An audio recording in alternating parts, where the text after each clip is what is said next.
Hello. ಇಷ್ಟು ದಿನ ಆದಮೇಲೆ ಈ ಥರ ಜಾಸ್ಮಿನ್ ಹೂ ಇದೆಲ್ಲ ನೋಡಿ ನನಗಂತೂ ತುಂಬ ಖುಷಿ ಆಯಿತು. ಹೂ ತೊಗೊಂಡು ಮನೆಗೆ ಬಂದು ಹಾಲಿಟ್ಟು ಫಸ್ಟ್ ನಾನು ರೆಡ್ ಕಲರ್ ಚಟ್ನಿ ತಿನ್ನಬೇಕಂತ ನನಗೆ ಒಂಥರ ಏನೇನೋ ಬಯಕೆಗಳಾಗ್ತಾ ಇರುತ್ತೆ ಗೈಸ್. ಬಟ್ ಆದರೆ ನಾನು ಏನೂ ಕರೆಕ್ಟಾಗಿ ಅಷ್ಟೇನು ತಿನ್ನಲ್ಲ. ಬಟ್ ಮಾಡಬೇಕು ತಿನ್ನಬೇಕು ಅಂದಿದ್ದು ತಿನ್ನಬೇಕು ಆ ಥರ ನನಗೆ, ಓಕೆನಾ. ಅದಕ್ಕೆ ನನಗೆ ರೆಡ್ ಕಲರ್ ಚಟ್ನಿ ಬೇಕಿತ್ತು. ಅದಕ್ಕೆ ಜೀರಾ, ಮೆಣಸು, ಬೆಳ್ಳುಳ್ಳಿ ಇದನ್ನೆಲ್ಲ ಹಾಕ್ಬಿಟ್ಟು ಖಾರವಾಗಿ ಮಾಡ್ಕೊಂಡು ತಿಂತಾರೆ ಗೊತ್ತಾ, ಆ ಥರ ನನಗೆ ಬೇಕಿತ್ತು. ಸೊ ಇವಾಗ ವಿಡಿಯೋ ನನಗೆ ಅಂತ ರೆಕಾರ್ಡ್ ಮಾಡುವಾಗ ಬಾಯಲ್ಲಿ ನೀರು ಬರ್ತಿದೆ. ಸೊ ಆ್ಯಂಡ್ ಇನ್ನೊಂದು ಏನು ಗೊತ್ತಾ, ಯಾವಾಗಲಾದರೂ ಅಡುಗೆ ಮಾಡ್ಬೇಕಾದ್ರೆ ಫುಲ್ಲು ಹುರಿ ಜಾಸ್ತಿ ಇಟ್ಬಿಟ್ಟಿರ್ತೀನಿ, ನಾನು ಫುಲ್ಲು ಲೋ ಫ್ಲೇಮಲ್ಲಿ ಇಟ್ಟಿರ್ತೀನಿ. ಸೊ ನಂದು ಅದೇ ಹಣೆಬರ ಆಗ್ಬಿಟ್ಟಿದೆ ಯಾವಾಗ್ಲೂ. ಸೊ ಈಗ ಹೈ ಫ್ಲೇಮ್ ಇಟ್ಟಿದೆ, ಸ್ವಲ್ಪ ತೀಸೋ ಥರ ಆಗ್ತಿದೆ, ಬಟ್ ಅಷ್ಟೊಂದು ಏನಿಲ್ಲ, ಓಕೆನಾ. ಆಮೇಲೆ ಇವಾಗ ನಾನು ಏನು ಹಾಕ್ತೆ ಅಂದರೆ ಜೀರಿಗೆ, ಮೆಣಸು, ಸ್ವಲ್ಪ ಮೆಂತ್ಯ, ಬೆಳ್ಳುಳ್ಳಿ ಹಾಕಿದ್ದೀನಿ. ಆ್ಯಂಡ್ ಈರುಳ್ಳಿ ಹಾಕ್ತಾಯಿದ್ದೀನಿ. ಈರುಳ್ಳಿ ಹಾಕೋದ್ರಿಂದ ಟೇಸ್ಟು ತುಂಬ ಚೆನ್ನಾಗಿರುತ್ತೆ. ಆ್ಯಂಡ್ ಮೆಣಸಿನ್ಕಾಯಿ ಅಂತ ಬಂದರೆ ರೆಡ್ ಕಲರ್ ಯೂಸ್ ಮಾಡಬೇಕು, ಯಾಕಂದರೆ ಕೆಂಪು ಚಟ್ನಿ ಮಾಡ್ತಿರೋದಲ್ವ, ಅದಕ್ಕೋಸ್ಕರ ರೆಡ್ ಕಲರ್ ಹಾಕಿದ್ರೆ ಕಲರು ಚೆನ್ನಾಗಿರುತ್ತೆ, ಟೇಸ್ಟು ಚೆನ್ನಾಗಿರುತ್ತೆ, ಓಕೆನಾ. ಈಗ ನಾನು ಹುಣಸೆಹಣ್ಣು, ಎಣ್ಣೆ, ಜೀರಿಗೆ, ಮೆಣಸು, ಬೆಳ್ಳುಳ್ಳಿ, ಈರುಳ್ಳಿ ಇಷ್ಟು ಹಾಕಿ ಫ್ರೈ ಮಾಡ್ಕೊತಾ ಇದ್ದೀನಿ, ಓಕೆನಾ. ಈರುಳ್ಳಿ ಅಂದರೆ ಲೈಕ್ ಬ್ರೌನ್ ಕಲರ್ ಆಗಬೇಕು. ಆ ಥರ ಆದಮೇಲೆ ಒಣಮೆಣ್ಸಿನ್ಕಾಯಿ ಹಾಕಬೇಕು. ಒಣಮೆಣ್ಸಿನ್ಕಾಯಿ ಹಾಕಿ ಟೊಮ್ಯಾಟೊ ನಾನು 2 ಅಥವಾ 3 ತೊಗೊಂಡಿದ್ದೀನಿ. ನಂಗೆ ತುಂಬ ದಿನದಿಂದ ಒಂಥರ ಬೈಕಿ ಥರ ಆಗ್ತಿತ್ತು. ಅದಕ್ಕೋಸ್ಕರ ಬೆಳಗ್ಗೆ ಎದ್ದಿದ ತಕ್ಷಣ ಇನ್ನೇನು ಮಾಡೋದು ಅಂತ ಅಂದ್ಬಿಟ್ಟು ಫ್ರೆಂಡ್ ಬೇರೆ ಟೆಂಪಲ್ಗೆ ಹೋಗೋಣ ಅಂತ ಕರೀತಾನೆ ಇದ್ದರು. ನನಗೆ ಶಿವ ದೇವರಂದರೆ ತುಂಬ ಭಕ್ತಿ ಆಯಿತಾ, ಅಲ್ಲಿಗೆ ಹೋಗೋಣ ಬಾಬಾ ಅಂತ ಕರೀತಾಯಿದ್ರು. ಅದಕ್ಕೋಸ್ಕರ ನಾನು ಎದ್ದಿದ್ದು ಲೇಟ್, ಓಕೆನಾ. ಅದೇನೋ ಗೊತ್ತಿಲ್ಲ ಗೈಸ್, ನಂಗೆ ಒಂಥರ ಆಗ್ತದೆ, ಅದು ಏನಂತ ಗೊತ್ತಿಲ್ಲ, ಅದಕ್ಕೋಸ್ಕರ ಎದ್ದಿದ್ದು ಲೇಟ್ ಆಯಿತು. ಆದ್ರೂ ಹೋಗೋಷ್ಟರಲ್ಲಿ 11:30 ಆಗಿತ್ತು. ಪೂಜೆ ಮಾಡೋಷ್ಟರಲ್ಲಿ 11:30 ಆಗಿತ್ತು. ಸೊ ಇದನ್ನು ನಾನು ಇಷ್ಟೆಲ್ಲ ಹಾಕಿ 3 ಟೊಮ್ಯಾಟೊ ಹಾಕಿ ಸಣ್ಣದು ಹುಳಿ ಟೊಮ್ಯಾಟೊನ ಹಾಕಿ ಚೆನ್ನಾಗಿ ಫ್ರೈ ಮಾಡಿಕೊಂಡು ತಣ್ಣಗಾಗಲಿ ಅಂತ ಇಟ್ಟೆ. ಅದಾದಮೇಲೆ ದೋಸೆಗೆ ದಾಲ್ ಸಾಂಬಾರು ಮಾಡಿಕೊಂಡೆ. ಈ ದಾಲ್ ಸಾಂಬಾರು ಚಟ್ನಿ ಒಂದೊಂದು ಸಲ ಹಸ್ಬೆಂಡ್ ಸಾಂಬಾರು ಬೇಕು ಅಂತಾರೆ, ಒಂದೊಂದು ಸಲ ಚಟ್ನಿ ಬೇಕು ಅಂತಾರೆ. ಅವ್ರ ಮೈಂಡ್ಸೆಟ್ ಹೆಂಗಿರುತ್ತೆ ಅಂತ ಹೇಳೋಕ್ಕಾಗಲ್ಲ. ಸೊ ಅದಕ್ಕೆ ಹೆಂಗಿದ್ರು ಹೊರಗಡೆ ಹೋಗ್ತಾ ಇದ್ದೀನಲ್ವ, ಮಾಡಿಟ್ಬಿಟ್ಟು ಹೋಗ್ಬಿಡೋಣ ಅಂತ ಅಂದ್ಕೊಂಡು ನಾನೇ ಏನು ಮಾಡಿಬಿಟ್ಟೆ ಅಂದರೆ, ಬ್ಯಾಟರೆಲ್ಲ ರೆಡಿ ಆಗಿತ್ತು. ಸೊ ಇನ್ನೇನು ಉಪ್ಪು ಸೋಡಾ ಏನು ಮಿಕ್ಸ್ ಮಾಡೋದಿದ್ದಿಲ್ಲ, ನೈಟೆಲ್ಲ ಮಿಕ್ಸ್ ಮಾಡಿಟ್ಟಿದ್ದು, ಓಕೆನಾ. ದೋಸೆ ಒಂದು ಹಾಕ್ಕೊಟ್ಟು, ಸೊ ಚಟ್ನಿ ಮೇನ್ ಏನೋ ಚಟ್ನಿ ಮಾಡಬೇಕಿತ್ತು. ಸೊ ಅದನ್ನು ಮಾಡಾಯಿತು. ದೋಸೆ ಮಾತ್ರ ನಿಜವಾಗ್ಲೂ ಎಷ್ಟು ಚೆನ್ನಾಗಿ ಬಂದಿತ್ತು ಅಂದರೆ ಗರ್ಗರಿಯಾಗಿ ತುಂಬ ಚೆನ್ನಾಗಿ ಬಂದಿತ್ತು. ಆ್ಯಂಡ್ ತುಂಬ ದಿನದಿಂದ ಅಂದ್ಕೊತಿದ್ದೆ ದೋಸೆ ಮೇಲೆ ರೆಡ್ ಕಲರ್ ಚಟ್ನಿ ಮಾಡ್ತಾರಲ್ಲ ಅದು ಮಾಡೋಣ ಅಂತ, ಬಟ್ ಟೈಮ್ ಸಿಕ್ಕಿಲ್ಲ, ಯಾಕೋ ಮಾಡೋಕ್ಕೂ ಆಗಲಿಲ್ಲ.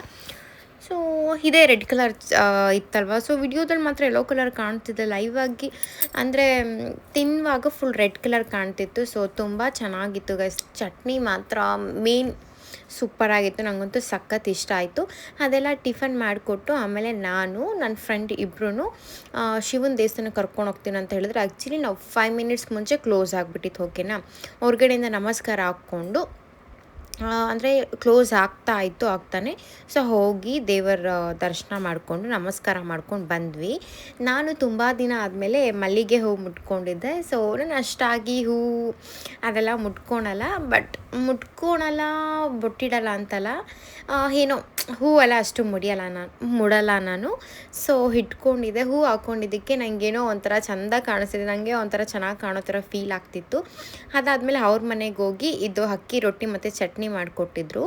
ಅಲ್ಲಿಂದ ಫ್ಲಿಪ್ಕಾರ್ಟಲ್ಲಿ ನಾನು ಬತ್ತಿ ಆರ್ಡರ್ ಮಾಡ್ಕೊಂಡಿದ್ದೆ, ಯಾಕಂದರೆ ಇವತ್ತು ಗ್ರಹಣ ಇತ್ತಲ್ವ. ಸೊ ಅದಕ್ಕೋಸ್ಕರ ಟೈಮ್ ಅದಾಗೋವರೆಗೂ ಏನೂ ಕೆಲಸ ಮಾಡೋದು ಬೇಡ ಅಂತ ಅಂದ್ಕೊಂಡು 7:5ಗೆ ಎಲ್ಲ ಗುಡಿಸಿ ಎಲ್ಲ ಒರ್ಸೋಕ್ಕೆ ಸ್ಟಾರ್ಟ್ ಮಾಡಿದೆ. ಆ್ಯಂಡ್ ನಂಗೆ ಇತ್ತೀಚಿನ ದಿನಗಳಲ್ಲಿ ಬ್ಯಾಕ್ ಪೇನ್ ಆಗ್ತಾ ಇರೋದಕ್ಕೆ ಬೇಗ ಎದ್ದೊಳಕ್ಕಾಗ್ತಿಲ್ಲ, ಏನೇನೋ ಪ್ರಾಬ್ಲಮ್ ಆಗ್ತಿದೆ ಗೈಸ್ ನನಗೆ. ಡಾಕ್ಟರ್ನ ಕೇಳಿದ್ದಕ್ಕೆ ಕ್ಯಾಲ್ಶಿಯಂ ಕಮ್ಮಿ ಅಂತ ಹೇಳಿದ್ರು. ಸೊ ಫಾಲೋ ಮಾಡ್ತಾಯಿದ್ದೀನಿ, ನೋಡೋಣ ಮುಂದಿನ ದಿನಗಳಲ್ಲಿ ಕಮ್ಮಿ ಆಗ್ಬೋದೇನೋ ಗೊತ್ತಿಲ್ಲ. ಸೊ ಅದಕ್ಕೋಸ್ಕರ ಈಗ ಈ ಥರ ಬ್ಯೂಟಿಫುಲ್ಲಾಗಿ ಡೆಕೋರ್ ಮಾಡಿಕೊಂಡೆ. ನನಗೇನೋ ಗೊತ್ತಿಲ್ಲ, ದೇವ್ರ ಪೂಜೆ ಇದೆಲ್ಲ ಅಂದರೆ ತುಂಬ ಇಷ್ಟ. ಆ್ಯಂಡ್ ಆಮೇಲೆ ತುಂಬ ದಿನ ಅಲ್ಲ, ಚೆನ್ನಾಗಿ ಅಂದರೆ ಬೊಟ್ಟೆಲ್ಲ ಇಟ್ಕೊಂಡು ಚೆನ್ನಾಗಿ ಕಾಣ್ತಿದ್ದೆ. ಅದಕ್ಕೋಸ್ಕರ ಮಿರರ್ ಮುಂದೆ ಬಂದು ವಿಡಿಯೋ ಮಾಡ್ಕೊತಿದ್ದೆ. ಸೊ ನಾನು ರೆಡಿ ಗಾಯ್ಸ್ ಅಷ್ಟೇ. ಯಾಕೋ ಗೊತ್ತಿಲ್ಲ ಗೈಸ್, ಇತ್ತೀಚಿನ ದಿನಗಳಲ್ಲಿ ನನಗೆ ತುಂಬ ಬ್ಯಾಕ್ ಪೇನ್ ಆಗ್ತಿದೆ. ಅದಕ್ಕೋಸ್ಕರ ಸೊ ನೈಟ್ ಹೊತ್ತು ಮಲಗುವಾಗ ಒಂದು ಗ್ಲಾಸ್ ಹಾಲೆಲ್ಲ ಕುಡಿಯೋಕ್ಕಾಗಲ್ಲ, ಸ್ವಲ್ಪ ಹಾಲು ಕುಡಿದು ಮಲ್ಕೊತೀನಿ. ಆ್ಯಂಡ್ ಡಾಕ್ಟರ್ನ ಕೇಳಿದ್ದಕ್ಕೆ ಕ್ಯಾಲ್ಶಿಯಂ ಟ್ಯಾಬ್ಲೆಟ್ ಎಲ್ಲ ಕೊಟ್ಟು ಫಾಲೋ ಮಾಡು ಅಂತ ಹೇಳಿದ್ದಾರೆ. ಸೊ ಡೈಲಿ ಟ್ಯಾಬ್ಲೆಟ್ ತೊಗೊತಾ ಇದ್ದೀನಿ, ಬಟ್ ಆದರೂ ಸ್ವಲ್ಪ ಬ್ಯಾಕ್ ಪೇಯ್ನ್ ಇದೆ. ಅದು ಯಾಕಂತ ನನಗೆ ನಿಜವಾಗ್ಲೂ ಗೊತ್ತಿಲ್ಲ. ಸೊ ಅದಕ್ಕೋಸ್ಕರ ಈಗ ಟೈಮ್ ಆಗಿದೆ. ಸೊ ಹಾಲು ಕುಡಿದ್ಬಿಡೋಣ ಬನ್ನಿ. ಇಷ್ಟು ಹಾಲು ತೊಗೊಂಡಿನಿ ಅಷ್ಟೇ. ಇದಕ್ಕೆ ಮೇಲೆ ನನಗೆ ನಿಜವಾಗ್ಲೂ ಕುಡಿಯೋಕ್ಕೆ ಆಗಲ್ಲ.